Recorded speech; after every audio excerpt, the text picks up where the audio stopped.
Shukra Verabotai, un petit Dvar Torah, l'Ishmat, notre ami qui est décédé hier matin subitement, Rabbi Gad Ben Sulika Dahan. Il venait toujours à l'Yeshiva, il venait prier, il venait étudier. Je parlais toujours en français, il lui parle que l'hébreu. Il comprenait pas ce que je disais. Et beaucoup de fois, je lui dis, assis-toi à côté d'un Israélien pour qu'il t'explique. Il lui répète, non, je comprends. Je vous vois, je comprends ce que vous dites. Alors que lui ne comprend pas la langue. C'est ce qu'on appelle la langue du cœur. La langue du cœur. Le cœur, il comprend. Sa tête ne comprend pas. Mais le cœur, il comprend. Ça veut dire, mes amis, Akadosh Baruch Hu nous a donné deux façons pour, si on veut vraiment écouter. Même si on ne parle pas la langue, il y a ce qu'on appelle la langue du cœur. La langue du cœur, celui qui est attaché à Dieu, il écoute la langue du cœur. Même s'il ne comprend pas la langue, le cœur, il la comprend. Comme par exemple, hier soir, j'ai fait 2 cours en anglais, il est tard dans la nuit. Il y avait Alezra, qui était là, il était à côté de moi. Je lui ai dit, tu as compris ce que j'ai dit? Il m'a dit, non, je n'ai pas compris, mais j'ai compris. Il m'a dit, ce que vous avez dit hier soir, je vais le répéter Shabbat. Et j'ai dit, tu vas répéter quoi, si tu n'as rien compris? Il me dit, j'ai compris. C'est ce qu'on appelle le langage du cœur. On dit, les paroles qui sortent du cœur, ils rentrent dans le cœur. Et s'ils rentrent dans le cœur, c'est que le cœur, il a compris. Vous avez remarqué, à Bnei Brak, il y a beaucoup d'Azakot à Bnei Brak. Il y a même des missiles qui sont tombés à Bnei Brak. Pas des missiles, des rcissime, des déchets, des missiles. Il y a même un missile qui est tombé quelque part, il y a eu beaucoup de dégâts. Alors que beaucoup des rabbanim, il y a une 40aine d'années, ils ont dit jamais à Bnei Brak, il va tomber un missile. À l'époque de Rahim Kanivski, à l'époque de Rav Shach, à l'époque de Rav Shach, à la Shalom, pendant la guerre du Golfe, il a interdit aux Bahori Yeshiva de rentrer chez eux. C'est la folie. Il a dit, moi je suis responsable. Et ne descendez pas au Miklat, restez au Beit HaMidrash et étudiez la Torah. Des promesses des grands Gdolim. On voit aujourd'hui, il y a un événement qui a changé. Où sont les promesses de ces grands rabbins? Vous savez que lorsque les tzadikim, il faut une promesse, la promesse, elle reste.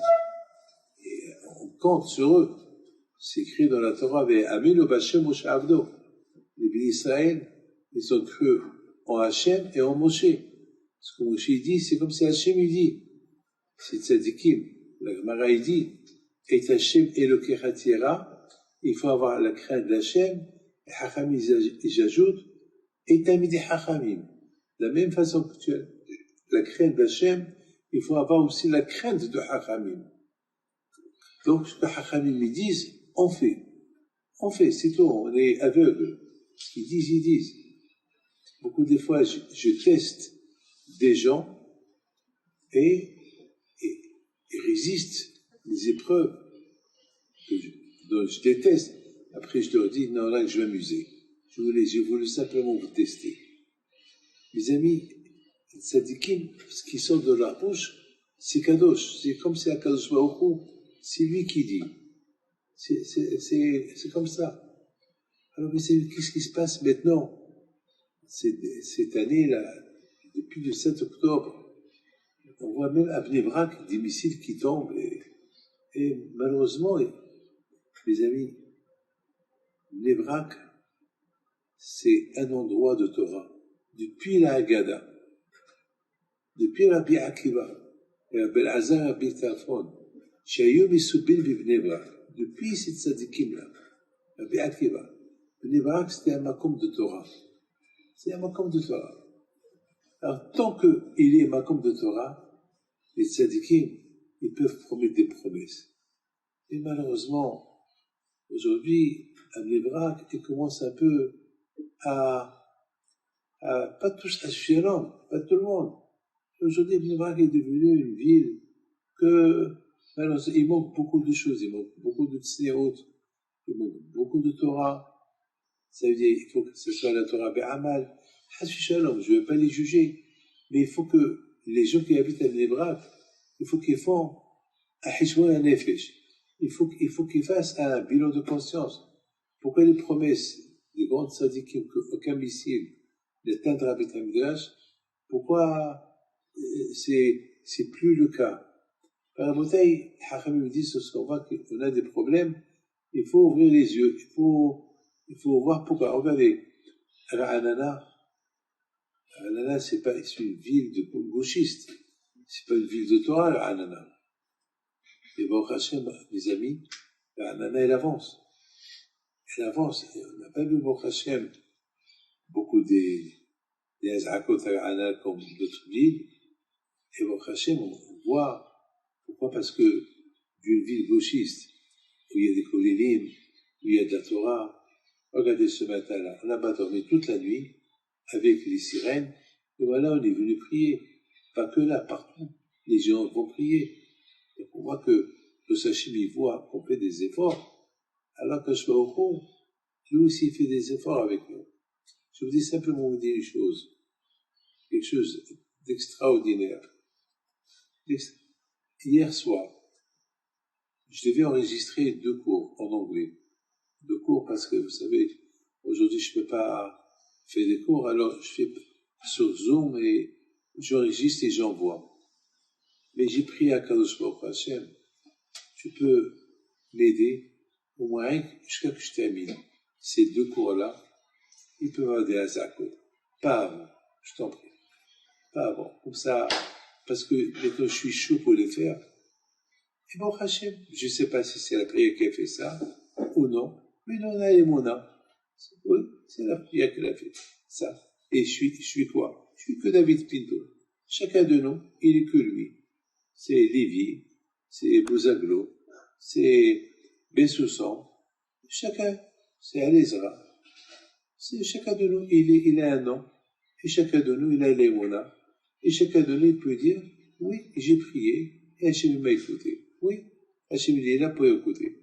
On voit combien on doit, pendant justement ces moments-là, on doit se renforcer.